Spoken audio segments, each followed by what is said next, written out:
Di tengah hutan belantara yang lebat dan misterius, hiduplah seorang pria bernama Arin. Ia terdampar di hutan ini setelah kecelakaan pesawat yang merenggut nyawa semua penumpangnya, kecuali dirinya. Dengan luka parah dan tanpa bekal apapun, Arin harus berjuang untuk bertahan hidup.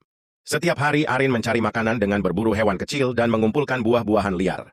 Ia belajar membuat perangkap sederhana untuk menangkap ikan di sungai, dan membangun gubuk kecil dari ranting-ranting pohon untuk tempat berlindung. Namun, tantangan terbesarnya bukanlah kelaparan atau kehausan, melainkan rasa kesepian yang menghantuinya setiap malam. Suatu hari saat menjelajahi hutan, Arin menemukan sebuah gua tersembunyi.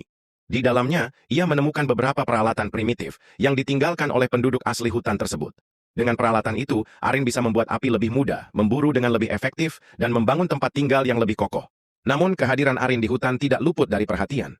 Seekor harimau besar mulai mengintai dia, dan Arin harus menggunakan semua keahlian bertahan hidupnya untuk tidak menjadi mangsa.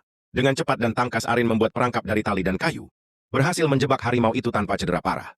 Kemenangan ini memberinya kepercayaan diri baru. Arin mulai mengeksplorasi hutan lebih jauh, menemukan sumber air yang jernih dan tanah yang subur untuk bercocok tanam. Ia mulai menanam sayuran dan buah-buahan, menciptakan kehidupan yang lebih stabil dan mandiri.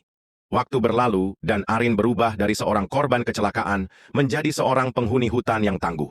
Ia belajar mencintai kehidupan liar dan menemukan makna baru dalam kesendirian.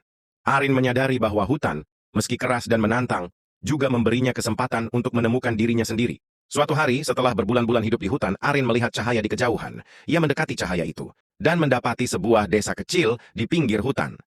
Dengan hati yang berdebar, Arin memutuskan untuk mendekati desa itu, berharap bisa menemukan jalan kembali ke dunia luar.